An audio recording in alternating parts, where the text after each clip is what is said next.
नमस्कार भाइयों, स्वागत है आपका हमारे यूट्यूब चैनल टेक बम क्विज में। अगर आप भी यूज़ करते हैं वन प्लस नोट 5 या वन प्लस नोट E5 और आपके फ़ोन में कोई भी वॉल्यूम प्रॉब्लम है, साउंड प्रॉब्लम है, तो इस प्रॉब्लम को कैसे सही करना इस वीडियो में बताने वाले हैं।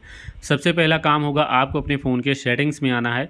फ़ोन के सेटिंग्स में आने के बाद कुछ ऐसा इंटरफेस मिलता है, आप थोड़ा सा नीचे आइएगा, बीच में साउंड एंड वाइब्रेशन नाम से ऑप्शन, आप इस पर क्लिक करेंगे। इसके बाद आपको यहाँ पे मीडिया का वॉल्यूम वगैरह एडजस्ट करने का ऑप्शन मिल जाएगा।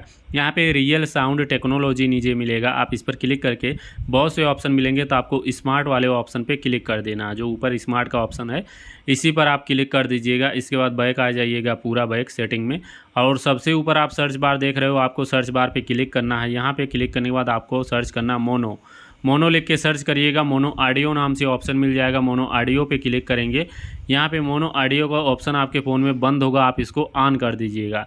इसके बाद आप लोगों को अपने फ़ोन में ये जो ऑडियो बैलेंस इसको राइट साइड करना है और लेफ़्ट साइड करना है या सेंटर में करना है। कोई आप म्यूजिक पहले अपने फ़ोन में चला के चेक कर लीजिए कहाँ पे आपको आपके फ़ोन में बढ़िया साउंड मिल रहा है। सेंटर में मिले तो सेंटर में करके छोड़ दीजिए, प्रॉब्लम सॉल्व हो जाएगी।